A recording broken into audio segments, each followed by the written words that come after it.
Welcome back, children. Today we'll start chapter number 18, air pollution and water pollution. So we'll learn about pollution of water and air in this chapter. Earlier in first video we have already learnt about air pollution, that how air pollution happens and how it can be prevented, how it is harmful for us. These all things we have already studied in our last video. So today we will start from the next topic of water pollution. So let's start. Water is one of the most widely distributed and abundant substance found in nature. It covers about 3/4 of the earth's surface. Big cities, rivers, lakes and ponds are the main source of water. So for the big cities, these are the main sources of water and water is found in abundant in nature. लेकिन ये जो बहुत मात्रा में पानी पाया जाता है, ये सारा पानी जो है विनोद 3/4 जो है धरती पे पानी है, यानी कि 75% अप्रॉक्स वी कैन से 71% वैसे देखा जाए तो वाटर है. तो इतना पानी होने के बावजूद हम ये नहीं कह सकते हैं कि पानी हमारे पास ख़त्म नहीं हो सकता, बिकॉज पानी की जो क्वांटिटी है जो पीने लायक है वो बहुत ही कम है. In the last few decades the quality of water in these water bodies has deteriorated and become unfit for human consumption. अब कुछ दशकों में, यानी कि पिछले जो कुछ दशक कुछ सालों में हमने देखा है कि पानी की जो क्वालिटी है वो धीरे धीरे ख़राब होती जा रही है और वो पानी जो है हमारे पीने के लिए अनफिट बन चुका है. यानी कि पानी जो पीने लायक है वो काफ़ी अनफिट हो चुका है, दूषित हो चुका है, तो उसको हम पी नहीं सकते हैं, ऐसा पाया गया है कुछ सालों में. The contamination of water with harmful unwanted substances like domestic sewage, toxic industrial waste, chemicals like pesticides and fertilizers which cause harmful effects on both living organisms and non-living objects is called water pollution.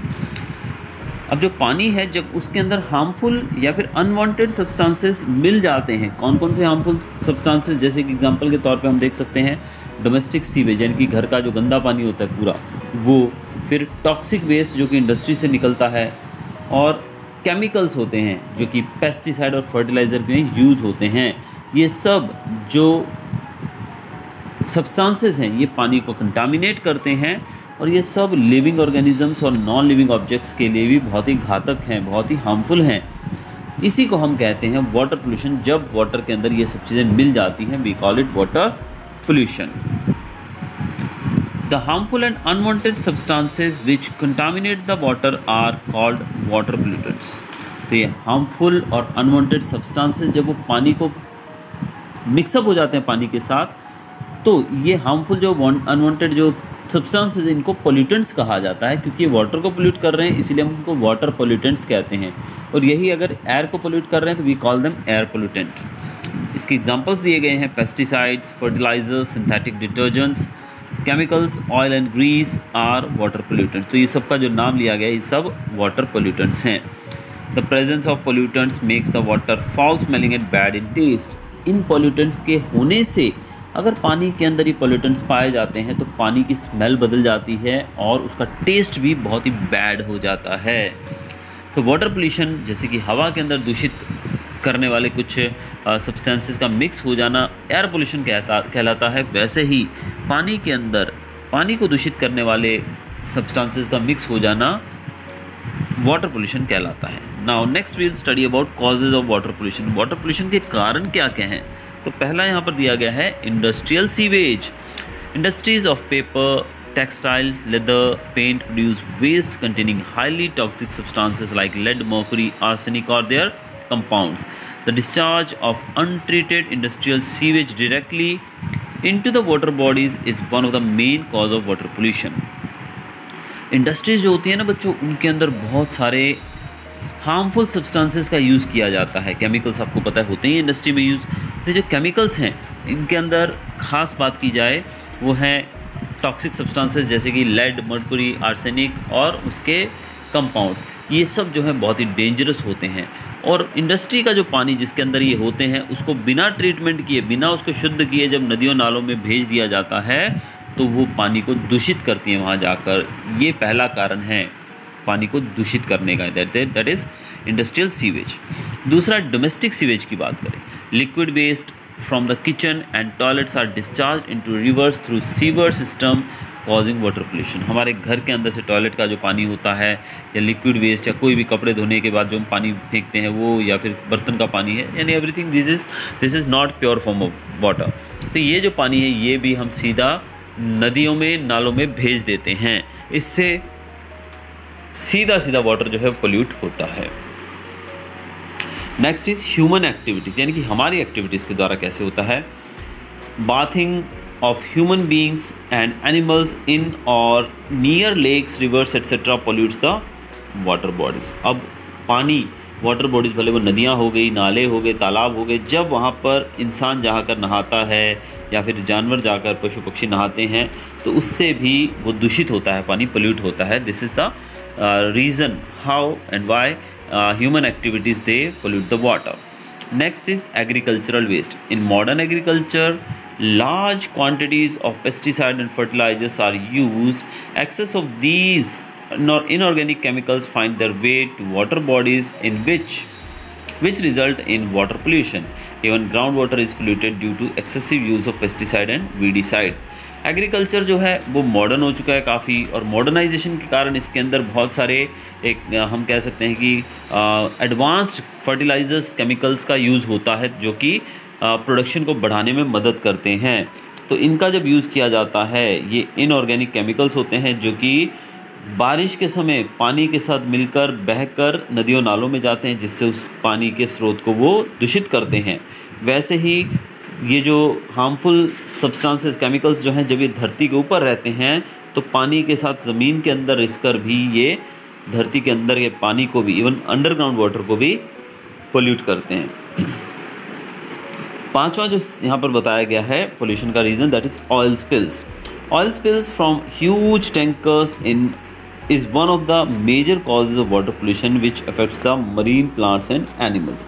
Oil spills का मतलब होता है पानी के अंदर, समुद्र में जो तेल का हम आयात निर्यात करते हैं। जैसे कि आपको पता है कि अरब कंट्रीज़ के अंदर बहुत सारा तेल है, तो जब उन कंट्री से तेल मंगवाया जाता है, वो ऐसा नहीं है कि एक एक केनी या एक एक बॉटल भर कर आती है।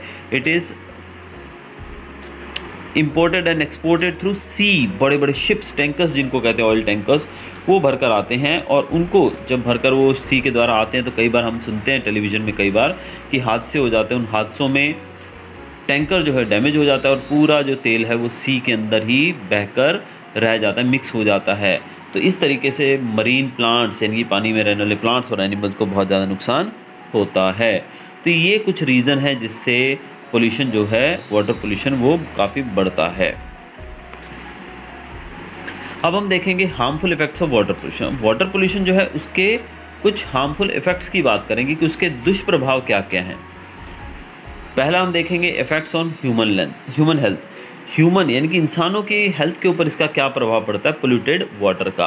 पोल्यूटेड वाटर जो होता है उससे हमें बहुत सारी बीमारियां हो सकती हैं, जिसके अंदर cholera, dysentery, typhoid, gastroenteritis, jaundice and diarrhoea जैसी बीमारियां हैं। तो ये जो बीमारियों के हमने नाम लिए, टाइफॉइड वगैरह, और ये जो रिलेटेड टू इंटेस्टाइन, पेट की जो बीमारी है, जॉन्डिस वगैरह, ये सब जो बीमारियां हैं ये पोल्यूटेड वाटर के पीने से ही होती हैं। Eutrophication, washing away of fertilizers into water bodies causes increased growth of algae and other weeds in water bodies। जब फर्टिलाइज़र युक्त पानी, यानी कि जो खेतों के अंदर जो फर्टिलाइज़र वगैरह डाला जाता है, जब वो पानी के अंदर मिक्स होकर वाटर बॉडीज़ के अंदर पहुंचता है तो इससे उस वाटर बॉडी के अंदर एल्गी और दूसरी वीड्स जो होती हैं उसके अंदर काफ़ी बढ़ावा आता है, और इसको कहा जाता है एल्गल ब्लूम, यानी कि एल्गे बढ़ जाती है ऐसा होने से। तो इसको क्या नाम दिया गया है, algal bloom. Due to respiration carried out by algae a large amount of dissolved oxygen in the water is consumed. अब ये एल्गे जो है ये भी ऑक्सीजन चाहिए इसको भी रेस्पिरेशन के लिए। तो अब जब बहुत ज़्यादा एल्गी हो जाएगी, यानी कि after the process of algal Bloom algae की बहुत ज़्यादा संख्या में बढ़ जाएगी, जिस कारण से उसके सांस लेने के कारण एल्गी के पानी के अंदर जो ऑक्सीजन है वो यूज़ हो जाएगी और पानी के अंदर ऑक्सीजन की कमी हो जाएगी। Death of algae would further reduce the amount of oxygen in the water. अब एल्गी की अगर डेथ हो जाती है तो उससे पानी के अंदर जो ऑक्सीजन है उसकी मात्रा और कम हो जाएगी। This is because micro organisms use oxygen for the decomposition of dead algae, क्योंकि एल्गे जब मरेगी तो उसके मरी हुई बॉडी को यानी कि डेड एल्गे को डिकम्पोज करने के लिए माइक्रो ऑर्गेनिजम्स और ज़्यादा ऑक्सीजन का यूज़ करेंगे, इससे पानी के अंदर ऑक्सीजन की और कमी हो जाएगी। The process of nutrient enrichment of water bodies that stimulates the growth of the aquatic plants like algae that may result in depletion of dissolved oxygen is called eutrophication। तो यही प्रोसेस, कौन सा process जिसमें nutrient enrichment of water bodies यानी कि water bodies जो रहती है उनको न्यूट्रिएंट से रिच करना और उनकी एक्वेटिक प्लांट्स की ग्रोथ को बढ़ाना, जैसे कि एल्गी है, इसके बढ़ने से होगा क्या, पानी के अंदर ऑक्सीजन की जो मात्रा है वो धीरे धीरे कम हो जाएगी या फिर आने वाले समय में ख़त्म हो जाएगी। इसी प्रोसेस को कहा जाता है यूट्रोफिकेशन। यूट्रोफिकेशन जो है इससे होता क्या है, this causes loss of diversity, इससे बायोडाइवर्सिटी नष्ट हो जाती है। Because once the level of dissolved oxygen falls, fish and most other aquatic animals also die due to suffocation. अब यूट्रोफिकेशन के कारण क्या होता है, एल्गी बढ़ेगी तो ऑक्सीजन ज़्यादा यूज़ होगा तो एल्गी की डेथ होने पे और ज़्यादा ऑक्सीजन यूज़ होगी और इस प्रकार से बायोडाइवर्सिटी लॉस हो जाएगा हमारा। और बायोडाइवर्सिटी के लॉस्ट होने से कैसे लॉस्ट होगा, बिकॉज पानी के अंदर ऑक्सीजन की कमी हो जाएगी तो इससे पानी के अंदर रहने वाले प्राणी, इवन प्लांट्स जो है वो मर जाएंगे सफोकेशन के कारण, तो एक बायोडाइवर्सिटी हम खो देंगे। Next is biological magnification. Pesticides and insecticides like DDT are poisonous chemical substances which are used in large quantities to kill pests and protect plants from diseases। अब पेस्टिसाइड और इंसेक्टिसाइड आप जानते हैं, पेस्ट और insects को किल करने के लिए DDT जैसी पेस्टिसाइड का यूज़ किया जाता है, जो कि बहुत ही ज़्यादा हार्मफुल केमिकल सब्सटेंस हैं और इनका यूज़ बहुत ज़्यादा मात्रा में किया जाता है प्लांट्स को कीड़ों से बचाने के लिए, प्लांट्स को बीमारियों से मुक्त करने के लिए इसका यूज़ बहुत ज़्यादा किया जाता है। Excess of pesticide find their way to water bodies through rain water. जब बारिश होती है तो एक्सेस पेस्टिसाइड जो होती है वो रेन वाटर के साथ पौधों से धुल के ज़मीन में मिलती है और ज़मीन से वो होते हुए पानी का बहते हुए नदी नालों में पहुँच जाती है।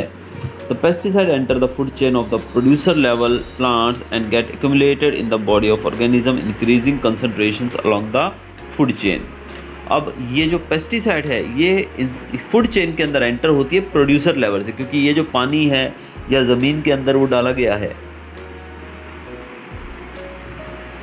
पेस्टिसाइड, वो पौधे जो हैं उसको कंज्यूम करके बड़े होंगे, तो इस तरीके से प्रोड्यूसर से ये हमारी फूड चेन में एंटर होंगे और फिर आगे जाकर ये फूड चेन के अंदर इसकी कंसंट्रेशन बढ़ती ही रहेगी।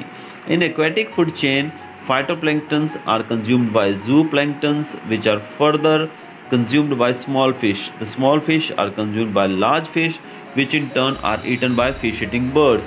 At each level the concentration of pesticides increases। अब एक्वेटिक फूड चेन की बात की जाए तो हमारे पानी के अंदर हमको फाइटोप्लैंक्टन्स देखने को मिलते हैं, उनको खाते हैं जूप्लैंक्टन्स जो है उनको छोटी छोटी मछलियाँ खाती हैं, छोटी मछलियों को बड़ी मछलियाँ खाती हैं और बड़ी मछलियाँ जो हैं उनको फिर बर्ड्स खाते हैं जो फिशेस को खाने वाले हैं। तो इस तरीके से एक फूड चेन हमने देखी और इस फूड चेन के अंदर पेस्टिसाइड की जो कंसंट्रेशन है वो बढ़ती जाएगी हर एक लेवल पे। The increase in concentration of harmful chemical substances like pesticides in the body of living organisms at each trophic level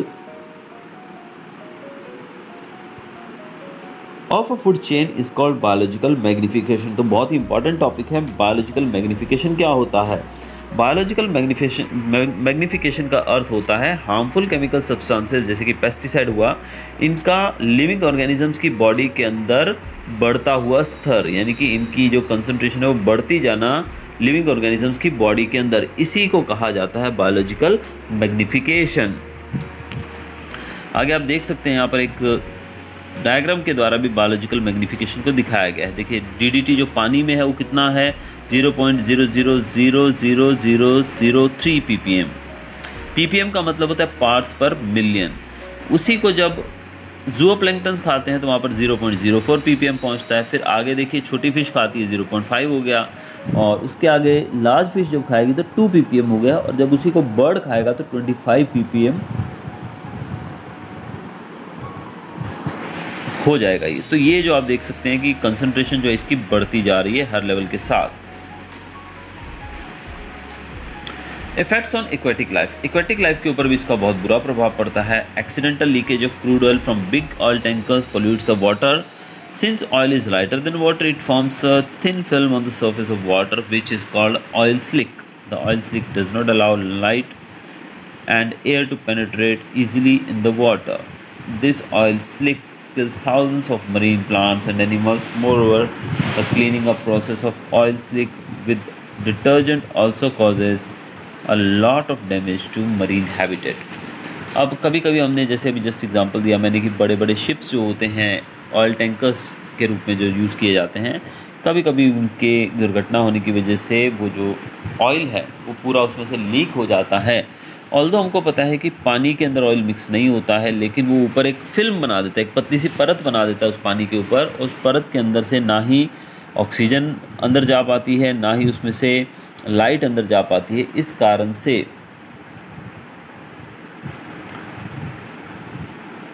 light और एयर इसके अंदर नहीं जा पाएंगे। इस कारण से जो प्लांट्स और एनिमल्स हैं उसके अंदर रहने वाले वो धीरे धीरे डैमेज होने लगते हैं और वो मारे जाते हैं।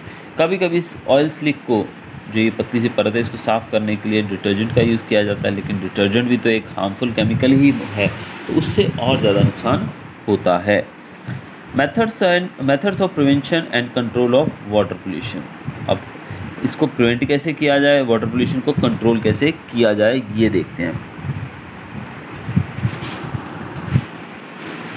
Methods of prevention. First one is washing clothes, cleaning utensils or taking a bath near water bodies such as lakes, rivers, ponds etc. should be restricted. तो जहाँ भी वाटर बॉडीज़ होती हैं उसके पास में कपड़े धोना, नहाना या फिर कोई भी ऐसी एक्टिविटी करना जिससे पानी को नुकसान पहुँच सकता है वो नहीं करनी चाहिए, उस पर बैन होना चाहिए। दूसरा, एक्सेसिव फर्टिलाइज़र का यूज़, पेस्टिसाइड का यूज़ जो है नहीं करना चाहिए। हम बहुत ज़्यादा यूज़ करते हैं इनका पेस्टिसाइड वगैरह का, वो नहीं करना चाहिए। तीसरा,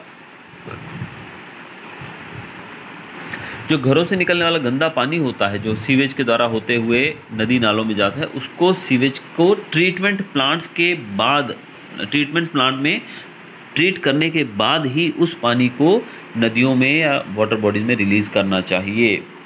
toxic industrial sewage should be treated chemically to remove toxic substances before being released into the water bodies। अब इंडस्ट्री से निकलने वाला जो गंदा पानी है जो कि केमिकल युक्त है, उनको भी टॉक्सिक सब्सटेंसेस उसमें से हटाने चाहिए और वाटर बॉडीज़ के अंदर फिर ही उसको रिलीज़ करना चाहिए, यानी कि फिर ट्रीटमेंट करके उसको वाटर बॉडीज़ में डालना चाहिए। Next is pollution control rules enforce by the government should be followed strictly. Pollution को कंट्रोल करने के लिए जो रूल्स बनाए गए हैं सरकार के द्वारा उसको स्ट्रिक्टली फॉलो किया जाना चाहिए।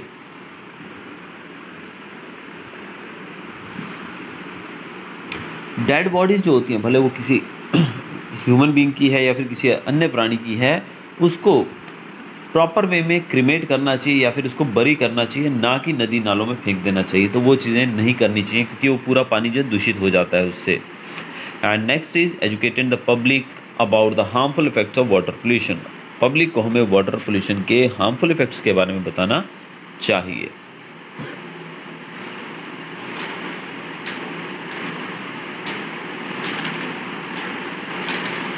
Next we are going to study about the potable water. Water that is suitable for drinking is called potable water. जो पानी हम पी सकते हैं, जो पीने के लायक होता है, उसको पोर्टेबल वाटर कहा जाता है। Municipal bodies treat the water before supplying to households. Municipal bodies यानी कि जो हमारा म्युनिसिपल कॉर्पोरेशन और म्युनिसिपैलिटी होती है वो वाटर को पहले ट्रीट करता है, उसके बाद वो हाउस होल्ड यानी कि घरों में उसको भेजता है ताकि लोग उसको पी सकें। Various steps are involve in making the water clean, let us learn about these steps. बहुत सारे स्टेप्स यहाँ पर आपकी बुक के अंदर बताए गए हैं, just go through this diagram which is given. तो सबसे पहले आप देख सकते हैं various steps involve in the purification of river और lake water for drinking purpose, कि कैसे कई सारे प्रोसेसेस से टैंक से पास होने के बाद पानी जो है आपके घर तक पहुँचता है।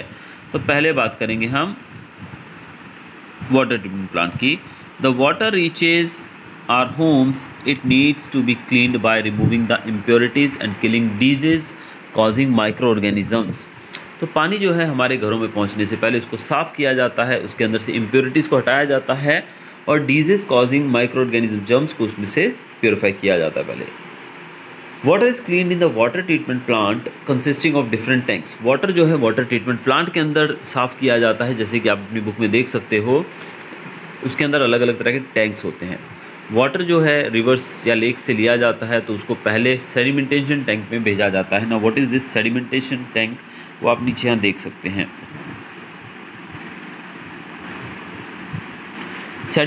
सेडिमेंटेशन टैंक के अंदर पानी जो है उसको अलाउ किया जाता है एक दिन के लिए, यानी कि वो एक दिन के लिए उसके अंदर रखा जाता है। Most of the large insoluble impurities settle down at the bottom of the tank. जो बड़े बड़े पत्थर है, कंकर होते हैं जो कि नीचे सेटल हो सकते हैं, तो एक दिन वहाँ रखने के बाद मोस्टली जो पत्थर वगैरह या हैवी इम्प्योरिटीज़ होती हैं वो नीचे बैठ जाती हैं, और कुछ light insoluble impurities remain suspended in water. लेकिन कुछ जो लाइट हल्की होती हैं इम्प्योरिटीज़ वो पानी के अंदर मिली ही रहती हैं, यानी कि वो नीचे नहीं बैठती हैं। दूसरा टैंक जो है वो है loading tank. Water is passed into loading tank, the suspending impurities are made to settle down faster by the addition of some chemicals like alum and it is called loading. Loading tank में क्या होता है, जो हमने first process में क्या देखा कि पानी को कुछ देर के लिए आप पानी के अंदर रेत डाल दीजिए, ग्लास लीजिए कांच के पानी का, कांच का ग्लास लीजिए जिसमें पानी भरिए, उसके अंदर आप रेत और पत्थर वगैरह मिक्स कर दीजिए, तो उसको थोड़ी देर छोड़ दीजिए सेटल होने के लिए, तो आप देखोगे रेत एकदम नीचे बैठ जाएगी। रेत हैवी होती है इसलिए वो नीचे बैठ जाएगी। तो इसी तरीके से सेडिमेंटेशन टैंक के अंदर प्रोसेस होता है, पानी को एक दिन रखा जाता है तो उसके हैवी इम्प्योरिटीज़ होती है वो नीचे बैठ जाती है, फिर उसको दूसरे टैंक में भेजा जाता है जिसको लोडिंग टैंक बोलते हैं। लेकिन लोडिंग टैंक के अंदर जो वो पहुंचता है तो उसके अंदर कुछ लाइट इम्प्योरिटीज़ होती हैं जो अभी मिक्स ही है उसके अंदर, यानी कि जो बैठी नहीं है नीचे, तो उसको कैसे निकाला जाता है, उसको निकालने के लिए उसके अंदर कुछ केमिकल ऐड किया जाता है, जैसे कि एलम। आपने सुना होगा, एलम होता है फिटकरी, फिटकरी सुनी होगी ना आपने, बहुत सारे लोग यूज़ करते हैं घरों में फिटकरी का। इवन आपने देखा होगा नाई जो होते हैं, जो हेयर ड्रेसर होते हैं, बार्बर्स, वो कभी कभी शेव करने के बाद पुराने, आजकल तो चलिए आफ्टर शेव लोशंस वगैरह आते हैं, पहले एक इतना साबुन की तरह दिखने वाला छोटा सा एक टिकिया सी होता है वो घिस देते हैं, दैट इज़ एलम। तो एलम को जब इसमें डाला जाता है तो उससे क्या होता है, जो सस्पेंडिंग इम्प्योरिटीज़ होती हैं वो धीरे धीरे नीचे बैठ जाती हैं। तीसरा जो यहाँ पर बताया गया इसको बोलते हैं लोडिंग, इस प्रोसेस को लोडिंग कहा जाता है। Filtration tank, the water is then pass to filtration tank, here water passes through the layers of sands, gravels and charcoal which filters the remaining lighter suspended impurities. Filtration tank के अंदर जब पानी आता है तो फिर पानी को सैंड की लेयर में से, ग्रेवल और चारकोल की लेयर में से पास किया जाता है ताकि उसके अंदर जो इम्प्योरिटीज़ हैं वो बिल्कुल ही ख़त्म हो जाएं। चौथा प्रोसेस है chlorination tank. The water from the filtration tank is passed into the chlorination tank, here chlorine is added to water. Chlorination tank के अंदर क्लोरीन ऐड की जाती है वाटर के अंदर। It kills all the disease causing micro organisms, और इसमें disease causing जो माइक्रो ऑर्गेनिक जर्म्स जो होते हैं वो मर जाते हैं because of chlorine which is added to water.